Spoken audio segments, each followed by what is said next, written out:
Hi, everyone. Thank you for joining our panel session, the new digitally conscious consumer and adapting your payments strategy to grow your business. So I'm your host for this panel today. My name is Wang. I'm Senior Analyst at Forrester Research. I cover digital marketing and e-commerce for Asia Pacific. So we have three panelists today.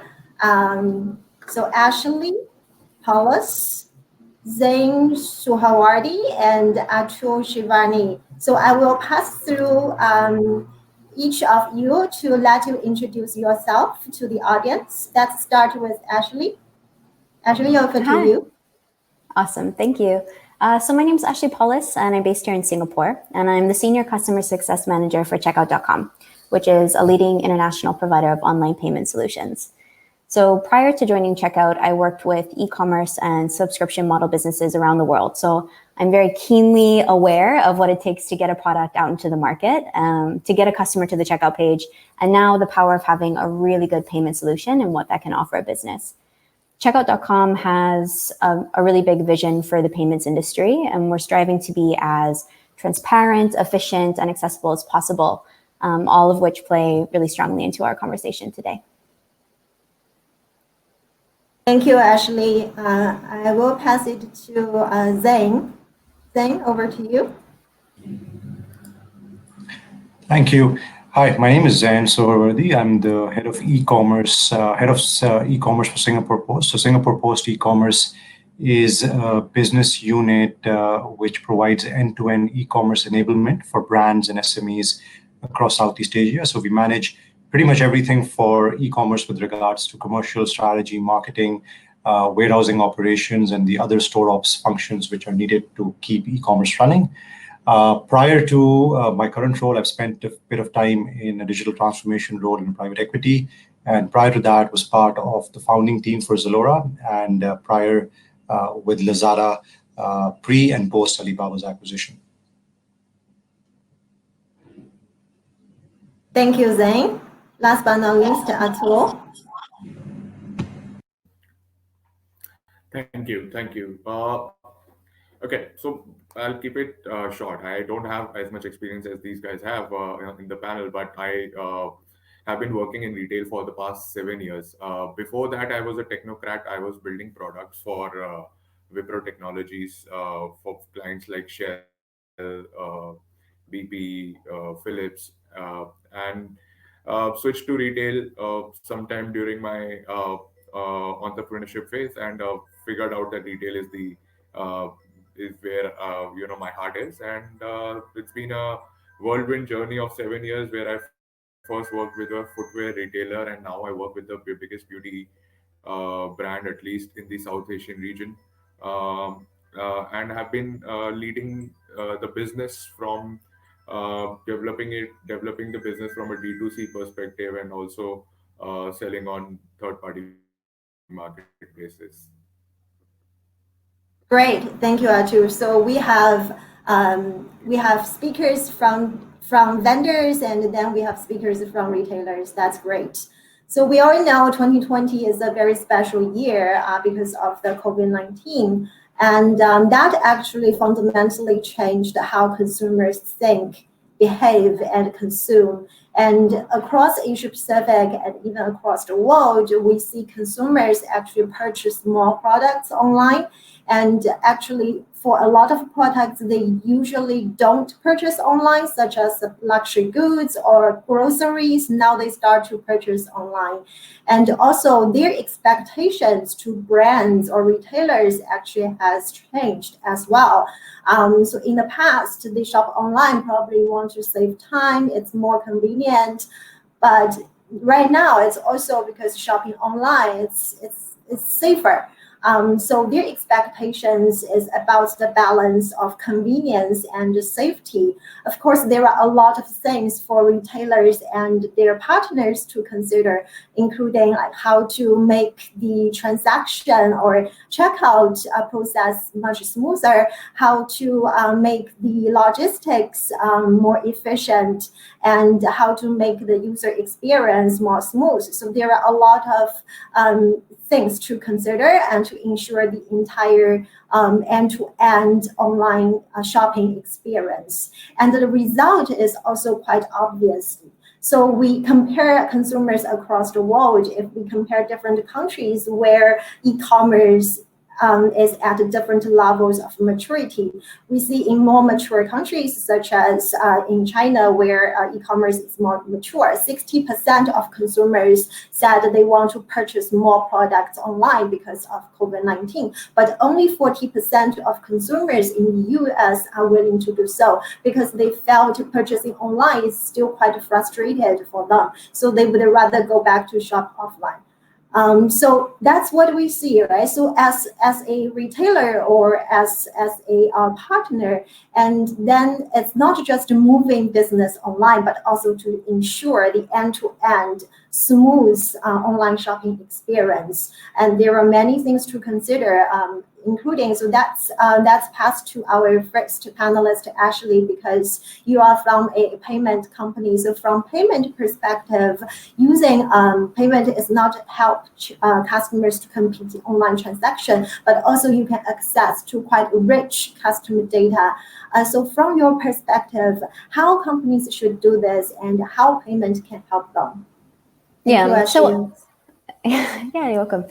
So I think when we talk about e-commerce, there's two different types of data that we can look at. So there's the data and customer data that a merchant sees, which is going to be how long are your customers spending on your page, what products are they looking at, what are they putting in their cart. And then there's the payment data, and that's the part that Checkout really looks at a lot, and that's the part that we have the most access to. So we know that a cash transaction isn't going to give you as many data points around your customer as an online payment would. But data in and of itself is not super helpful. You have to be able to turn that data into really actionable insights. And we're seeing our existing merchants do that in two ways.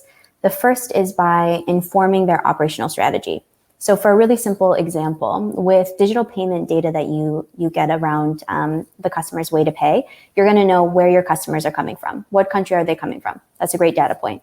But with this information alone, you can start to analyze what are the current payment methods that you're offering on your website? Should you, if a majority of your customers are coming from Indonesia, for example, should you start to offer GoPay as a local payment method? Where are your marketing dollars going? Are your marketing dollars giving you the most return on investment?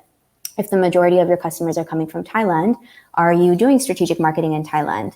Are there any other addressable markets that you guys should be looking at?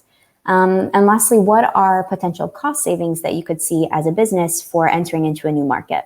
So when you're going global and you're starting to acquire customers that are, we would call that cross-border. So you're maybe a Singapore domiciled business and you're acquiring customers in Indonesia, for example. It's going to be much cheaper to acquire for customers that have Singaporean banks than it would be for Indonesian banks, for example. So you can look at your overall strategy and see, do my 5 or 10 year expansion plans really align with where my customers are? And is there potential cost savings from a payment perspective if I were to, let's say open an entity in that new market? The second way that we're seeing customers really harness their payments data is by using it to increase revenue or explore new revenue streams. So a really simple example would be you have customers who are using credit cards and customers who are using debit cards. So if you're using a stored card file on your website, so your customers aren't having to enter their information every time they come onto your website and they want to make a purchase, you'd be able to see, okay, this is the cohort for credit, this is the cohort for debit. So maybe if you knew for those credit customers, you knew that their transactions were really smooth, they weren't having any declined transactions, they're really trusted customers, they're obviously not having any troubles with insufficient funds, maybe you want to promote maybe more expensive products to them, or maybe you want to send them notifications for specific VIP shopping experiences. So there are ways that you can kind of maximize on that payments data. You could ask, do we want to give our good customers credit terms within our site, which is an additional revenue stream. And then also by using your payments data to know which banks and which cards are your customers using, you can identify new business opportunities such as tie-ups or promotions or strategic partnerships that you could do with those different issuing banks. So I think that again, I can only speak on the payments data that you're receiving, but by pairing that with the customer data that our e-commerce sites and platforms are seeing, there's some really interesting and robust things that you can do. Thank you, Ashley. So before I pass the same question to Zain, let's launch our first poll so the audience can also answer this question, and then we will see the result. Then Zain, what do you think about how to leverage payment data and how to ensure that can enrich your customer insights to empower better online shopping experience? So totally aligned with Ashley in terms of the overall benefits of data and of obviously online payments. I guess from a globalization perspective, if you're looking at cross-border selling, it's very, very crucial to make sure that the payment aspects are clear. Obviously, if you're looking at you're a Singapore merchant, for example, and you want to sell in Indonesia or Thailand, you would need to collect the money from the customer prior. Considering that one of the other statistics that we've seen in e-commerce as it's grown is that the doorstep rejection rates or the cancellation rates for prepaid orders versus cash on delivery is drastically different. So on prepaid orders, you could see close to 95% acceptance rate or completion rate, while on COD, the cancellation rate can go as high as 60%. And that it's not, it adds to a lot of your costs because from an operational perspective for a retailer, and Atul could sort of, verify that, is that one of the bigger costs of e-commerce is operations, your warehousing, your picking, your packing, and your shipping. Now, after you've put in all those costs and you get your product to a customer and the customer says, hey, yeah, I bought it at that point, I had money, but you know what, I went for dinner yesterday and I spent it. So I don't have cash right now. And they would cancel it, right? So I think those are the keys to being able to prepay versus the COD model. I think the other thing is from a business perspective, the credit and the cash flow help that you get, right? If you do a COD versus prepayment, you use a proper payment checkout and you use credit cards or major debit cards, you get your money almost instantaneously. While with COD, depending on the 3PL that you're working for, it could take up to 15-20 days to get your money back. And I think that's a big thing when it comes to liquidity and when you're growing your e-commerce business and the additional accounting and finance and chasing that you have to do. Data, again, at every aspect of e-commerce, there is data. And e-commerce is a fairly data-driven business from the time a customer comes on to how they browse, to how they click through. And as you look at your entire checkout funnel, what are the areas that people are dropping off? And there's different strategies at different parts. But I would assume, in a holistic part, the UX becomes an important part, but payments is important. And specifically from an aspect of cross-border, right? If you want to go, as Ashley said, into Indonesia or Thailand, you need to look at what those markets are doing. Thailand and Indonesia are also good examples because these are predominantly cash economies versus Malaysia or Singapore, which are predominantly digital. But you still have, when you use a payment gateway, you still have aspects of using local wallets where people might not have bank accounts, but they might have digital wallets, and you can still use a good payment aggregator to be able to improve the conversion journey. And then there's aspects of campaigns and getting the new fintechs coming in the market to utilize their cash to get more conversion and more bang for your dollar per se on the ROI.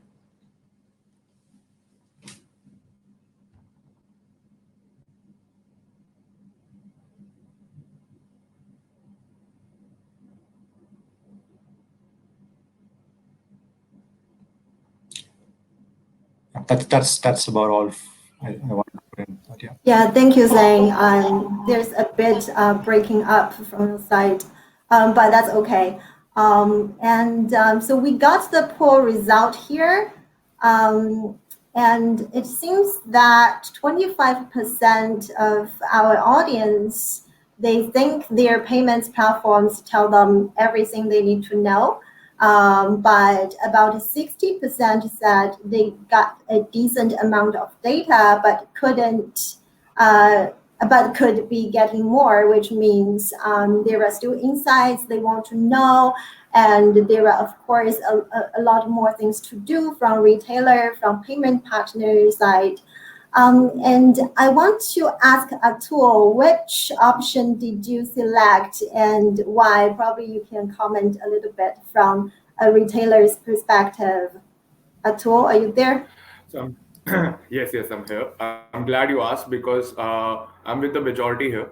And I think but when I heard about this question, I was thinking, I probably have this data already from a transaction data bank, right? So why do I need this data separately I cannot hear you, from Atul. a hi? Can everyone else hear Any better Atul? now? Okay. Okay, we lost Ashley and Atul. Can everybody else can hear Atul, me? we can hear you. We can hear him. Yeah.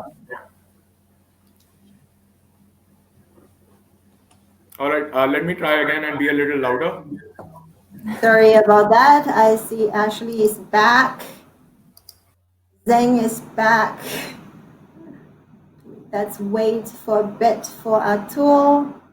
Yeah, sorry about the clunky experience. Yeah, that's part and parcel of the post-pandemic. At least you know it's live, right? Yes. So as I was saying, I'm glad you asked me this question. I'm with the Okay, majority so here, so I that's can fine. see. So while we are waiting for Atul to come back to comment on the first question, probably I will start with the next follow-up question. So payment can generate rich customer data, but the awareness of consumer data privacy is actually increasing, and the regulations as well. So it's very important to ensure consumer data privacy. And customers, they also have the concern, right? While they're using payment services, can they ensure the safety of the data? How can you handle questions, issues like identity fraud? So I see Atul is back. Atul, can you hear me?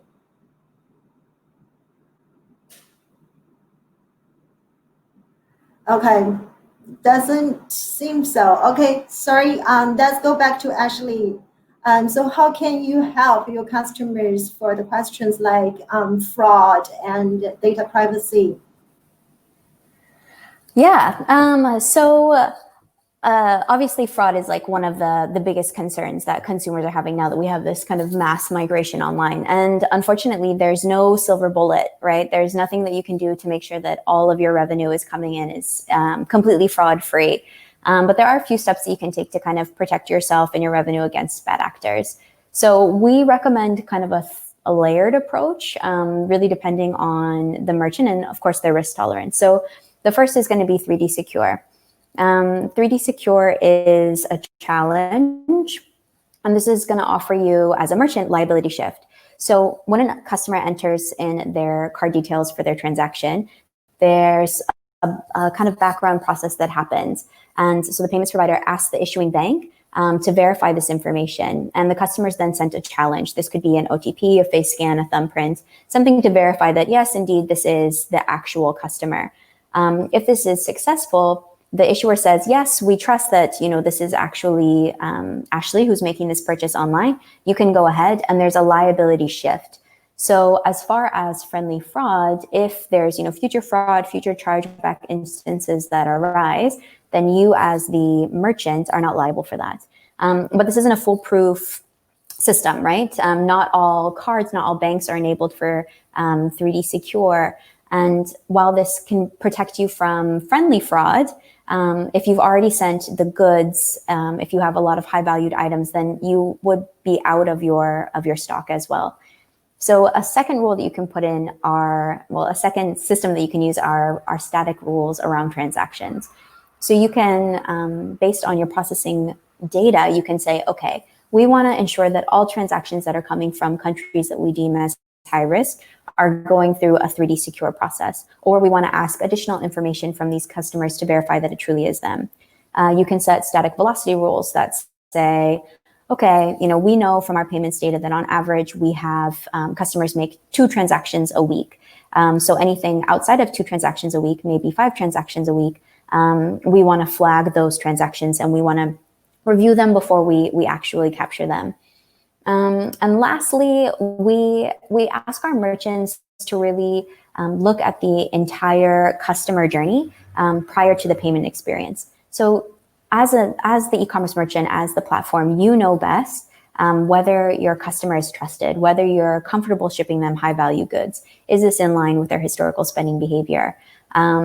You can say this is an existing or whitelisted, very trusted customer. I don't need to put them through a specific 3D secure flow. So there's a few different things that you can do that help to, again, keep your revenue safe while, again, maximizing the amount of that safe revenue that you're able to get.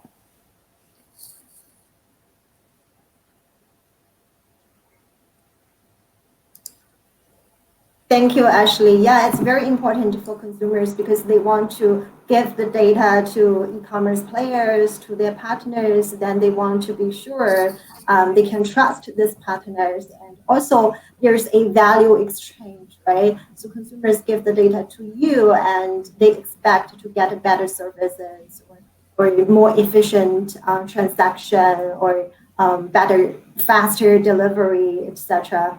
And Yep. I will pass to, yes, so Atul is back. Atul, if you can hear me, let me take a pause here and go back to our first question. So I'm really curious to know, like from a retailer's perspective, which option did you choose and why? All right. I'm just going to do a mic test here. Am I audible? I hope it will work this time.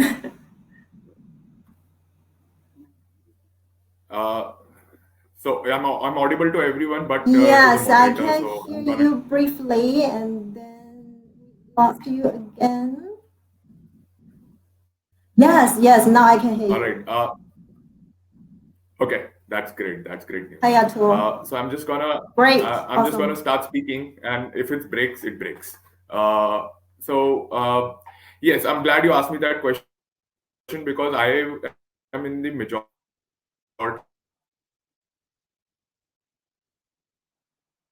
You're the majority, so you chose B.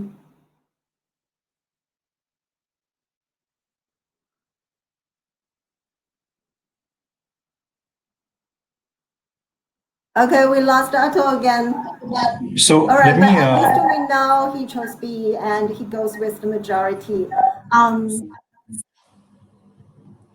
just saying, I think from a retailer perspective, maybe I can add a bit Are of you things. back, Atul?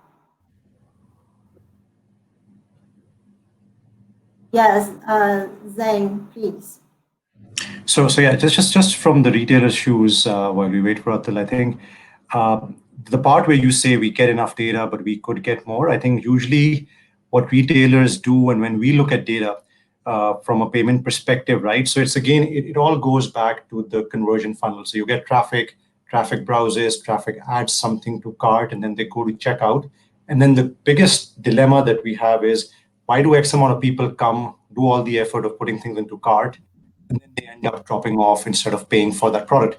So I think sort of data that usually retailers are trying to look at from a payment gateway is, when a customer made the effort of coming to a checkout, why did they drop? Was it because they didn't have enough funds in their card? Was it because of a shipping fee element which came in? Was it because the payment processor pop-up window did not come in? So I think it's more micro data that brands are trying to get to, because they say, oh, 100K people came in, 500 people eventually went to checkout, and of the 500 people, only 100 people checked out. So then they're like, where did the 400 go and why did they drop off? When you usually ask a payment gateway to share that data with you, they will put it into very generic buckets. So I think it's like an L1 bucket, but brands want to see like an L3 to really pinpoint why, and then what can we do to sort of fix that. And I think it's one of those things where a bit of hypothesis needs to be applied and a bit of discussions with your payment gateway partner where they would be able to put it together. The best way to verify this eventually then comes in with A/B testing, to sort of change certain things and then divide your audiences into, let's say, 50-50, and then do a test around 30 days or 40 days, depending on whatever, to see with those small changes in checkout that you've made, does it make an impact to your conversion? And eventually, is the payment gateway at fault, or is it your UX journey, or you're asking for too much information with the customers are just like, I don't want to fill all this, because 90% of the consumers you need to understand are on their mobile phones. So if you ask them for everything, including the history of their parents, they would just drop off because they wouldn't have time. So it's about how seamless can you make the checkout process, how much data you ask. So, when you're checking out with an order, you just need their name and address and maybe their phone number, but you don't need their date of birth. You don't need other information which generally people tend to ask for. So it's some of those things which tend to be more of a A/B test hypothesis.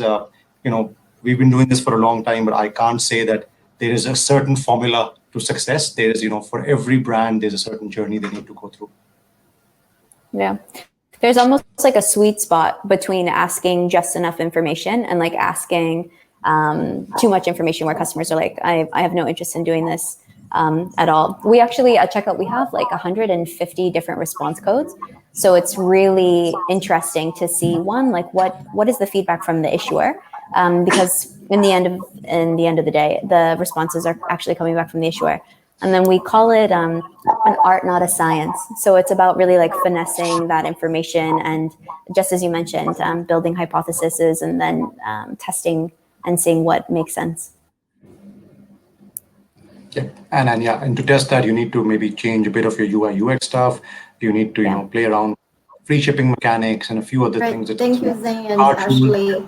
I think Zain is frozen from my side. He's okay from my side. Okay, right. Yeah. So probably my connection issue. I'm so sorry about this. We can hear you fine though. Yeah. So in your experience, how did you help retailers or brands for the anti-fraud issue? Sorry, for which issue?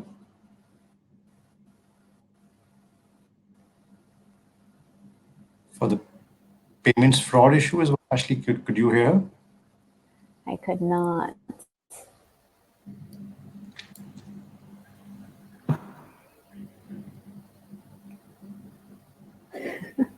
Zain, I guess you see. I know. Let's just talk. I mean, you see fraud from like a totally different perspective, right? Have you seen like a big increase in fraudulent transactions, or like what have you guys seen with your customers? So I think fraud in general, when you talk about Southeast Asia, it hasn't been that big a problem per se. We've had issues, right? So during the COVID time and during the lockdown time, we did have phishing exercises. We did have, a lot of, server attacks on the websites that we manage. And as a result of that, it affects the entire flow of how the website was performing, the entire flow of being able to add to cart and checkout, and eventually to a payments gateway aspect as well.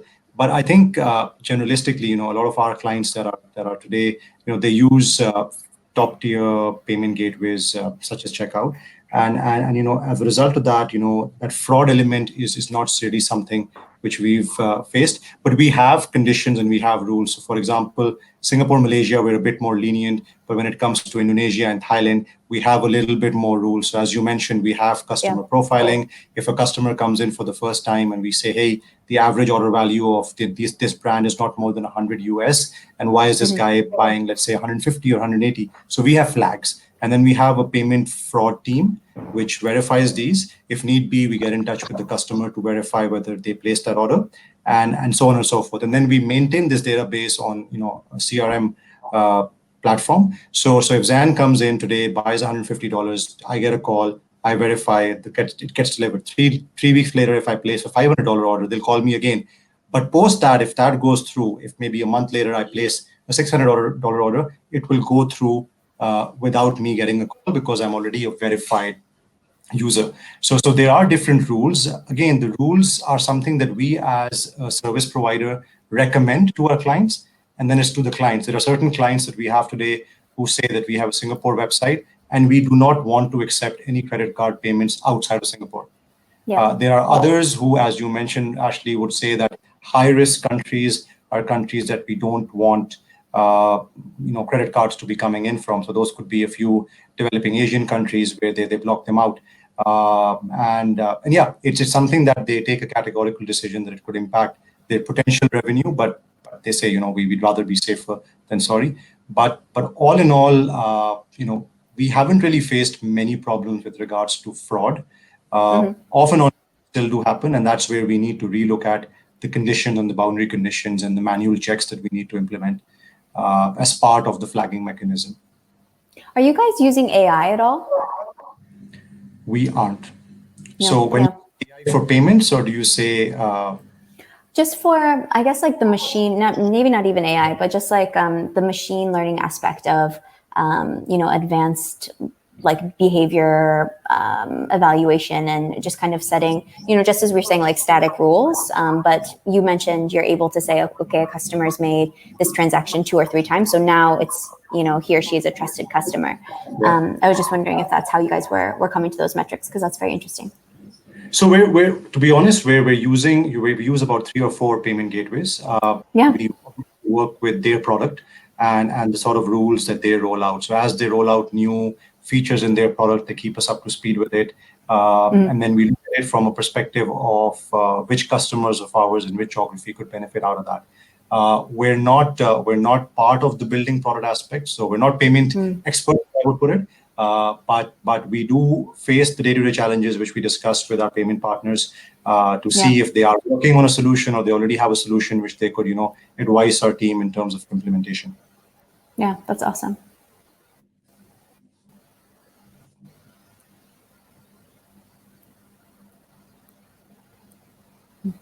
Great. Thank you, Zain. Thank you, Ashley. So let's move to the next question. Is about online shopping customer.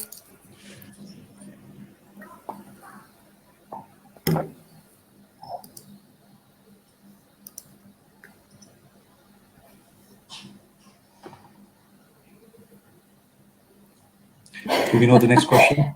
Should we just go for it? I think the next question are, what are the must-haves when it comes to e-commerce user experience, and what are digitally conscious customers expecting from your store? I think that you're best equipped for this guy. So I think it's again one of those things, right, where there's no one right answer, but there are certain must-haves. Let's put it that way, right? We spoke about one of the must-haves where in your checkout process, make it as seamless as possible.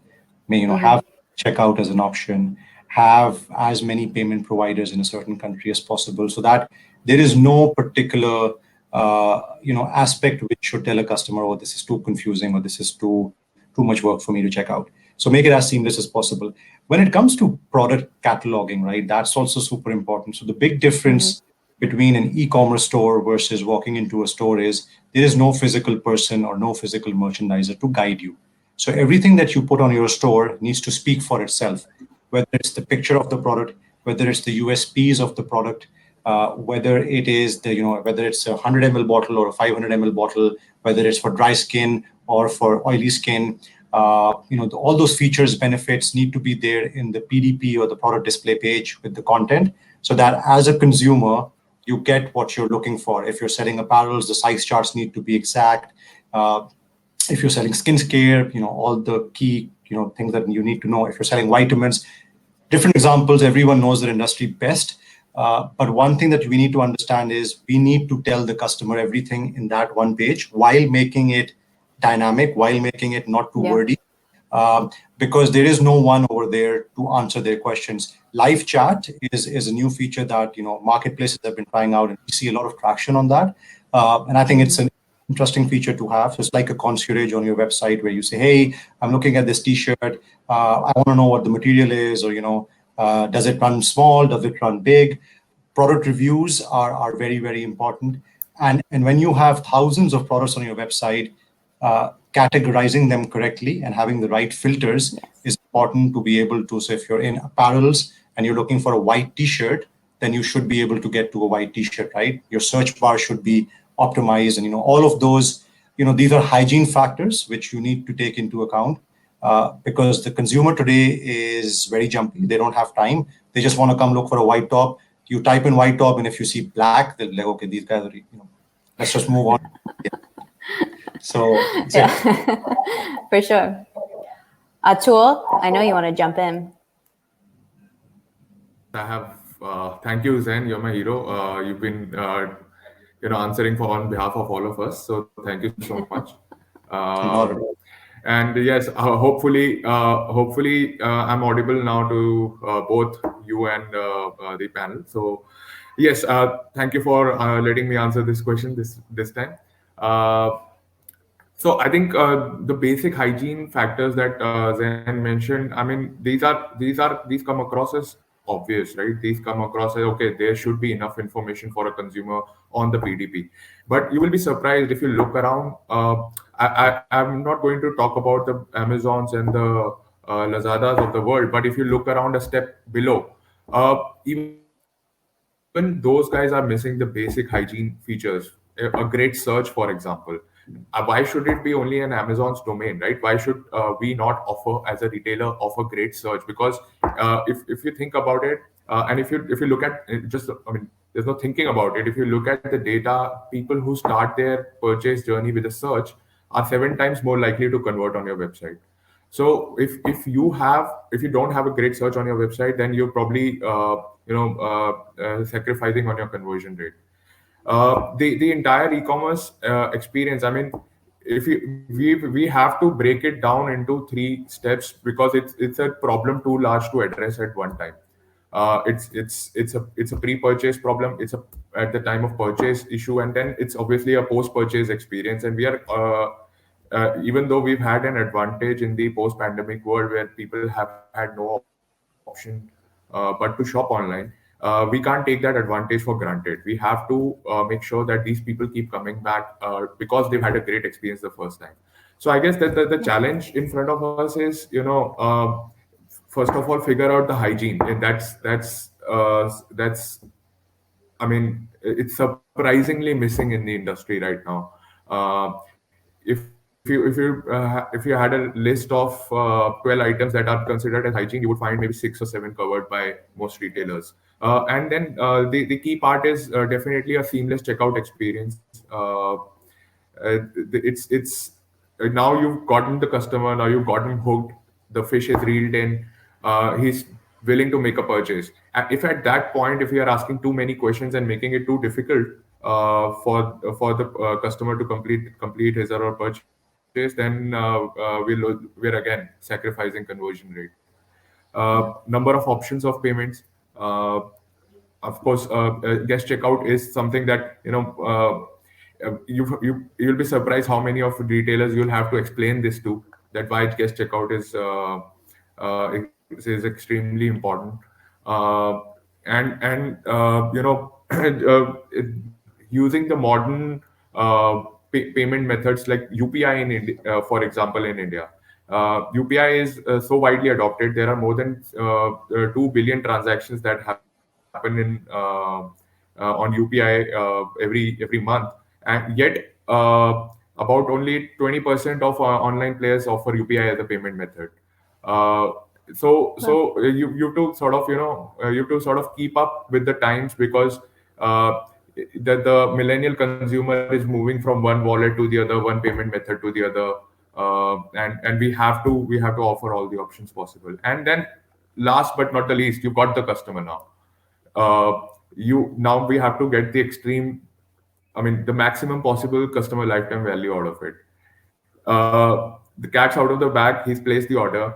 That's where you differentiate yourself. That's when you sort of let how fast and how communicative you are in the post purchase experience uh, will set you apart.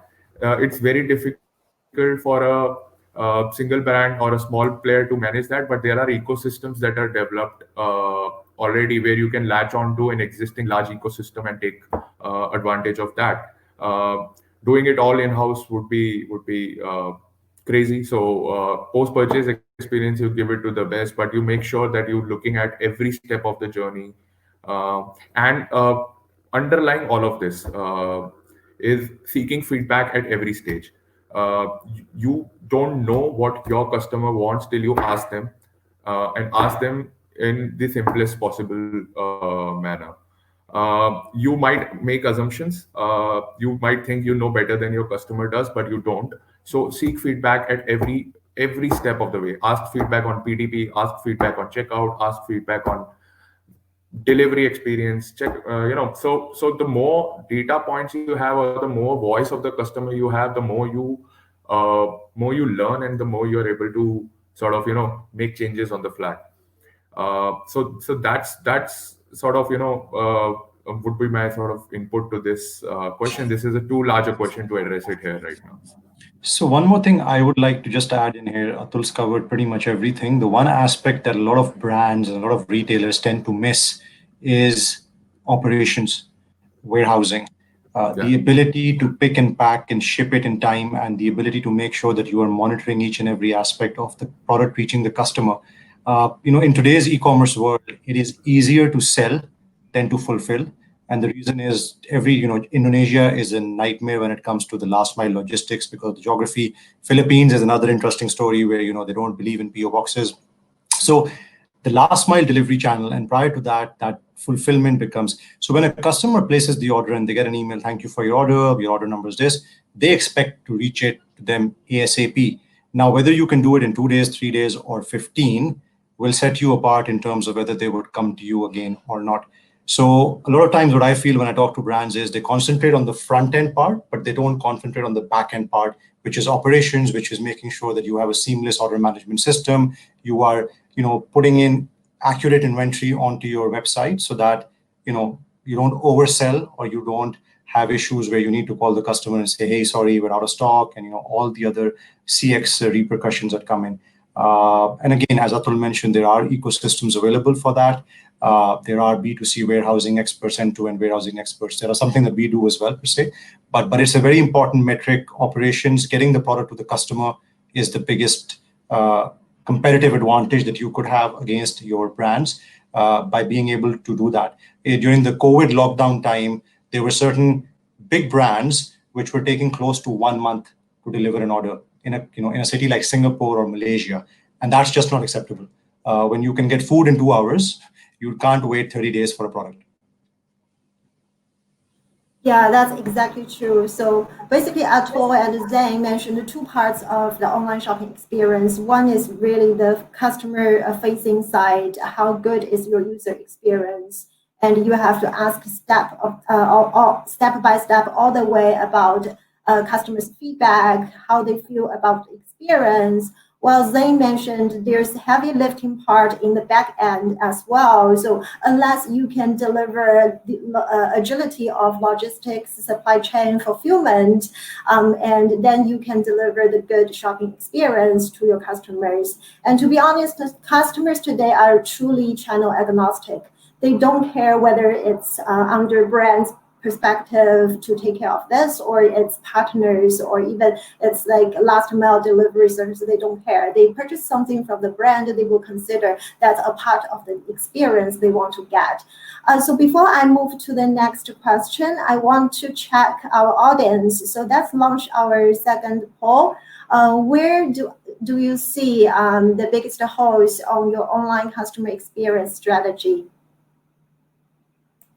Yes, and then while we are waiting for the result of the poll, I'd like to ask Ashley, right? So you guys have the great data to show the positive correlation between like the smooth checkout experience or user experience and the GMV or the transaction data.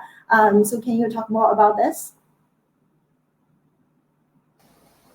Yeah, of course. So I guess I kind of sit in the middle of Zain and Atul here. So there's, again, like the customer experience through the process of the checkout. There's the logistics and, kind of that back end piece. But as far as expectations from a payment perspective, the things that it's kind of been touched on here in this conversation as well. So your customer wants a native experience as far as their payment. Of course, you're going to see more cart abandonment if they're going to be redirected to a third-party site. They're also going to want your payment frame to match and have the same look and feel as the website. Checkout's brand colors are, blue, yellow, and green. That obviously wouldn't work on a Lazada website, for example. So everything needs to be very native, very natural. And then from a business perspective, of course, you need to, kind of meet the customers where they are with, a local payment strategy. Then lastly, the security is obviously going to be the biggest one for customers as well. I think that now more than ever, we've had this, big shift into digital, and customers have such high expectations of how their data is stored. They're very mindful of what information they're inputting into sites and how that information is being used. So I think from a merchant perspective, customers definitely are going to demand a very robust strategy and security settings from their online platform. Great, thank you, Ashley. So we got the result. Well, it seems payment and checkout isn't the bottleneck here.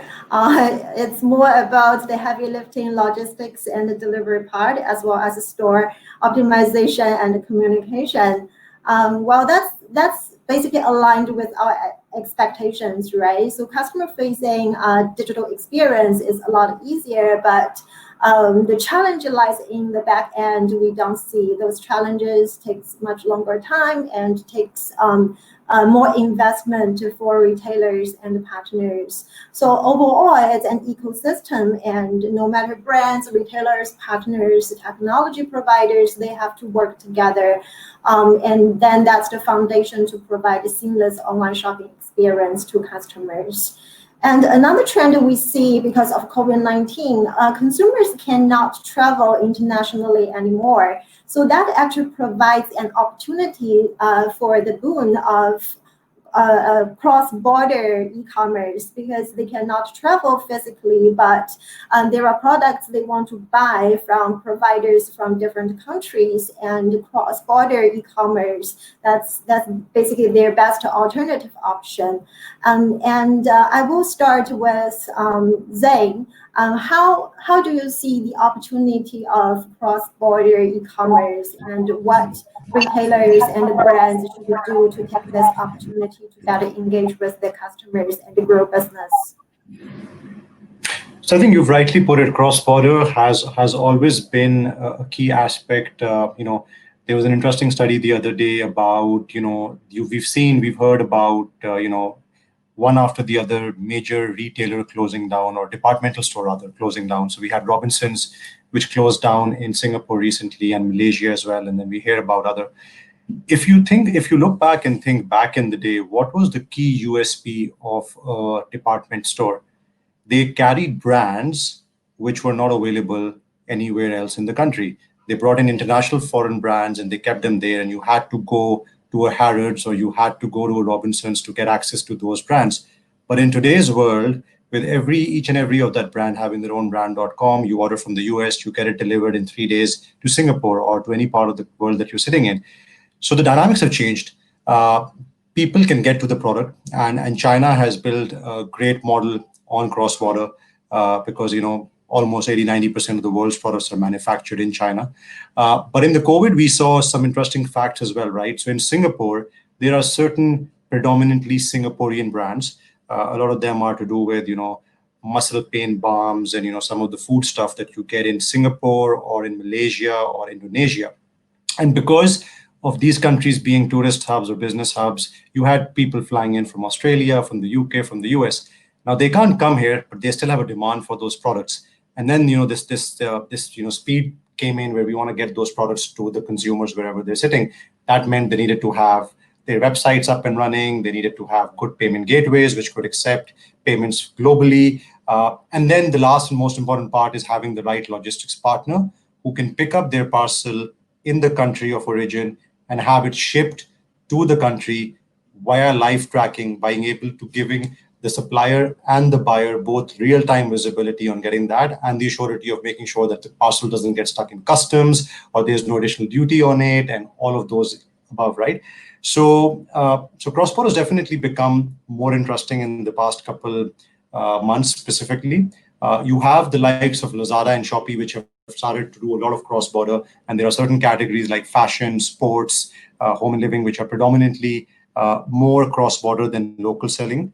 But I think there are boundary conditions when it comes to you selling through those platforms. But as a .com, if you have your own brand .com, nothing is stopping you from selling anywhere. But again, the hygiene factors are there, which is generalistically whether you sell locally or internationally.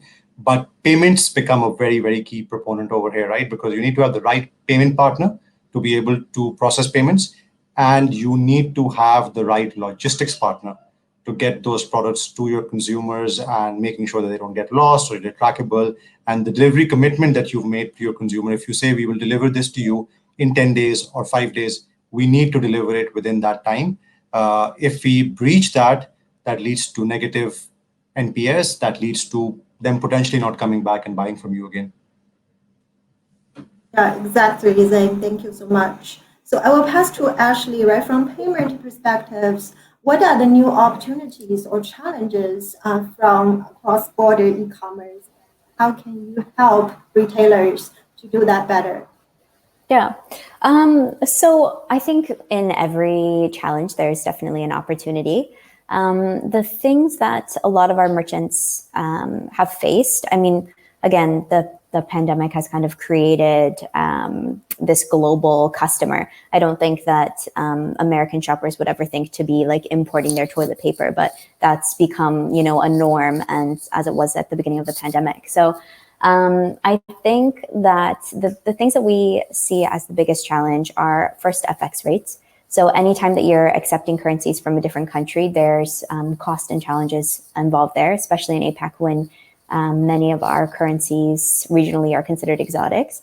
So you're going to want to make sure that you're getting real-time conversion rates and that your payments provider is settling in currencies that make sense. So, for example, if you have settlement currencies for your Singaporean business in Sing dollars and US dollars, and you're also processing in Indian rupee, for example, you're going to want to make sure that that's being routed to maybe a Sing dollar settlement as opposed to a USD. The other challenge that we have is definitely around acceptance. But I will caveat to say that there are some really easy things that you can do to ensure that your cross-border customers are having a similar payments experience than your domestic customers are. Again, I think we mentioned a little bit earlier, but cross-border acceptance rates and conversion rates are much lower than domestic rates. So you can kind of battle this by, one, making sure that you're presenting your customer with the currency that's local to them. So if you have a US-based customer, you want their checkout experience to be in USD as opposed to Sing dollars, for example. This also helps with conversion rates. Local banks like to see transactions in their own currencies. You also want to make sure that you're meeting different banking requirements. So the buzz in the industry right now is all around SCA, and most European banks will require secure customer authentication with online payment transactions at the end of this year. So you want to make sure that you're meeting all of the requirements for your international customers in your payments experience. And then lastly, just to kind of echo what Zain was saying, you want to make sure that your website speaks to your local global customer. So is the language accessible for wherever your customer sits? Is there a very clear refund and exchange policies? This is super important for US-based customers, for example, where it's much easier to raise a chargeback than it is for APAC-based customers. And you also want to make sure that your security is meeting global standards. So every country has different PCI requirements. Every country has different security requirements for online payment transactions. And you want to make sure that you're adhering to those different nuanced experiences, no matter where your customer sits. Great, thank you, Ashley. So now I will check with the audience. Let's launch the third poll question. Is your organization excelling in cross-border commerce? And while we are waiting for the poll answer, I will ask Atul. So from retailers' perspective, what's your take on cross-border e-commerce?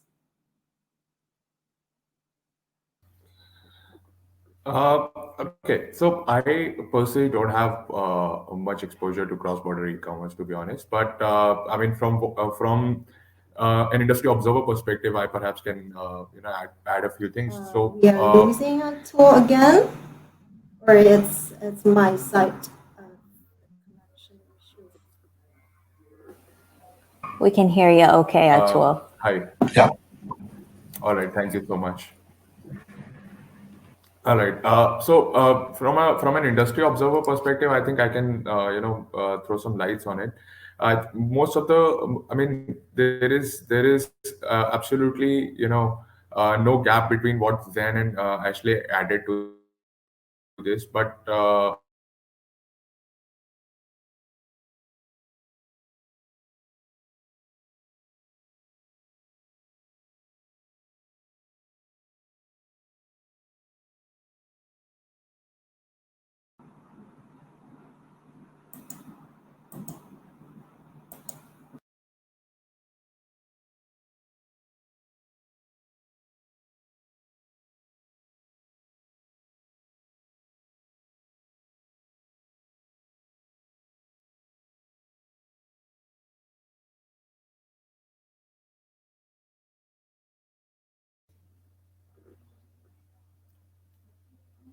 hi, are we back online? Something happened.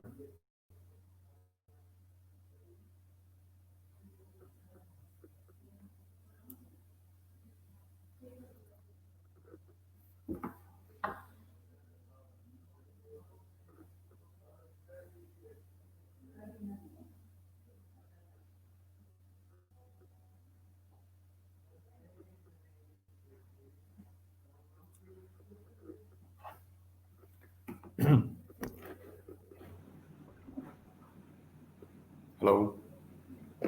Hi, can you hear me? So let's Yes. see the result of the third poll. And before we wrap up, it seems like 38% of our audience get some global sales, but could be generating more. So which means it's still at an early stage of cross-border commerce, but there are a lot of opportunities ahead of us. And maybe in 2021, we should invest more on cross-border e-commerce. Okay, it seems we don't have a lot of questions from the audience. Oh, we do have one. So it's for you, Zain. How has SingPost been using its payments data to navigate its business strategy? How do they differ between consumers and enterprises using SingPost services? Can you answer that, Zain? Yes, I can. So I think just one clarification that I want to make is, so Singapore Post e-commerce is an end-to-end e-commerce service provider. We help brands with building their websites, with managing their websites, their commercial strategy, their marketing strategy, their store op strategy, and operations. With regards, so if you're, let's say, if you're a body shop, we would help you build the website, run it, build the commercial strategy, and execute your revenue ambitions over there. So payment becomes a part of that. So as part of the e-commerce strategy that we do, we look at every aspect of data in terms of where the customers are coming from, what their purchase behaviors are, what channels work better from an ROI and a conversion perspective. And based on that, we tweak the marketing dollars that we spend, or the sort of segmentation strategies that we use, right? So if, for example, we're running the Body Shop store for Malaysia and Singapore as an example, and we see that for Singapore, majority of the orders are coming in from the central part of Singapore, and in Malaysia, majority of the orders are, let's say, coming from the Klang Valley part of it. So based on that, we could come up with different offerings, such as, we could start offering same-day delivery, 2-hour delivery slots for Central Singapore, Klang Valley. We could start doing, other value-added services. We could also further segment our audience when we spend money on Facebook or Google to say that I want to spend 70% of my budget targeting these particular geographies or these particular areas with regards to my spend, based on I expect a better ROI or ROAS to come in from that. With respects to other part of data, we look at, we use it to plan our assortment. We use it to plan what we should be selling in a key campaign. So we look at what products are selling, what products are converting at a higher rate, which price points sell the best. if you're an apparels brand, we not only look at which SKU is selling well, we also look at which color within that SKU is selling well and which size within that color is selling well. So, if it's a men's t-shirt, the large and the medium might be selling better than the XL and the small. And if it's a women's t-shirt, maybe the XS and the SS is selling better. The black might be selling better than the yellow. So all of these things are what we look at when we decide on the assortment strategy, the replenishments that we ask brands to do, and so on and so forth. And eventually, if you have all the right metrics, it leads to the customers being able to find the product that they're looking for, and thus better conversion, better revenue for the brands on e-commerce. Zain. Thank you, Ashley, Atul, and Zain joining us for this panel session today. And thank you, everyone, for joining us. Have a great day. Thank you. Thank you.